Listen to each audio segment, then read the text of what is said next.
இந்த ஒரு பக்கெட்லேருந்து ஒரு சைட் பிரான்ச்சு வளர்த்து இத்தனை கரும்பு இந்த ஒரு தொட்டியிலேருந்து ஃப்ரெண்ட்ஸ், இந்த ஒரு தொட்டியிலேருந்து நான் இத்தனை கரும்பு உருவாக்கியிருக்கேன். அதில் பார்த்திங்கன்னா ஒரு சர்ப்ரைஸ் பாருங்கள்.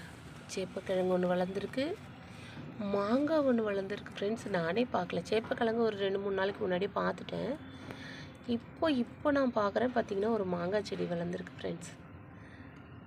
ஹாப்பி இல்லை?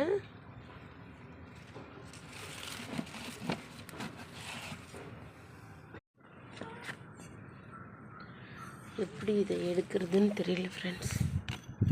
டேமேஜ் ஆகாத எடுக்கணும். எடுத்துருவேனாலும் என்னன்னு தெரியல, பார்ப்போம்.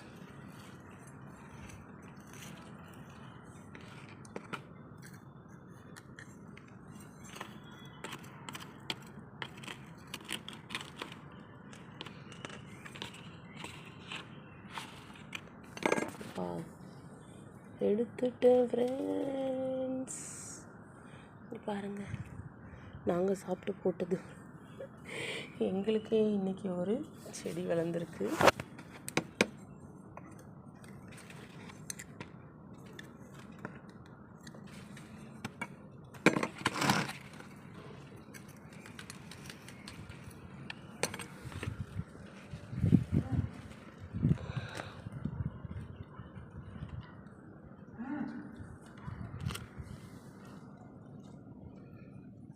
என்ன ஃப்ரெண்ட்ஸ், அது இருக்குது. ஆக்சுவலாக இது மண்ணோடு இருக்கணும், அப்போ தான் வந்து கொஞ்சம் நல்லா வளரும். நான் அவசரத்தில் காய் எங்கே இருக்குதுன்னு பார்க்குறதுக்காக இதை எடுத்துட்டேன். சாரி, கரெக்டாக கவர் பண்ண முடியல.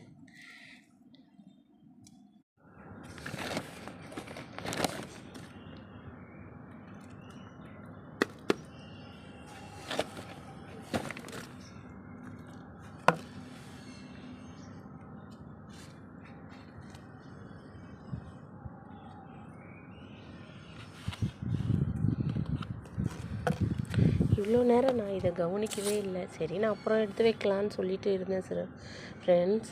இப்போ பார்த்தீங்கன்னா நான் போய் அந்த கரும்பு செடி பார்க்கும்போது தான் எனக்கு சர்ப்ரைஸ்.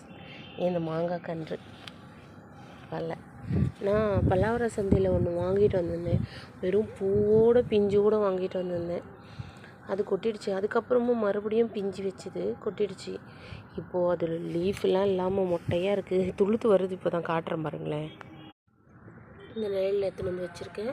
ஒரு 3 days ஆன பிறகு எடுத்து நான் வெயிலில் வைக்கிறேன்.